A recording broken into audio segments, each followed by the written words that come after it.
La Russie a frappé une installation gazière dans la région méridionale d'Odessa en Ukraine, compromettant les préparatifs pour l'hiver, a déclaré mercredi le président Volodymyr Zelensky.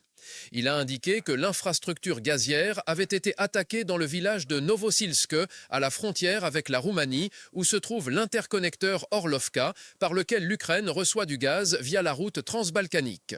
C'était une attaque délibérée contre nos préparatifs pour la saison froide, absolument cynique, comme chaque frappe russe contre le secteur énergétique, a déclaré Zelensky sur Telegram. L'Ukraine fait face à une pénurie critique de gaz depuis une série d'attaques dévastatrices de missiles russes cette année qui ont considérablement réduit la production nationale de gaz. La Russie a nié à plusieurs reprises avoir ciblé des civils depuis le début de son invasion, il y a plus de 3 ans, mais affirme que des infrastructures telles que les systèmes énergétiques sont des cibles légitimes car elles soutiennent les efforts de guerre de l'Ukraine. Plus tôt mercredi, le gouverneur de la région méridionale d'Odessa a signalé une attaque contre l'infrastructure gazière et le principal pipeline de gaz.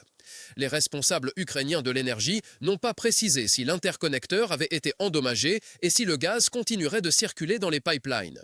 Selon l'opérateur ukrainien de transit, 0,4 million de mètres cubes de gaz devaient passer par Orlovka mercredi.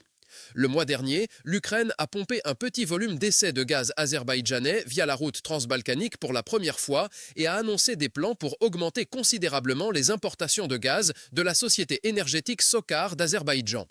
La route transbalkanique permet l'acheminement de gaz de la Grèce via la Bulgarie et la Roumanie vers l'Ukraine, où Kiev a qualifié cette route d'extrêmement importante, car elle assure l'accès au gaz liquéfié des terminaux grecs et turcs de GNL, au gaz des pipelines azerbaïdjanais et roumains et potentiellement au gaz bulgare offshore.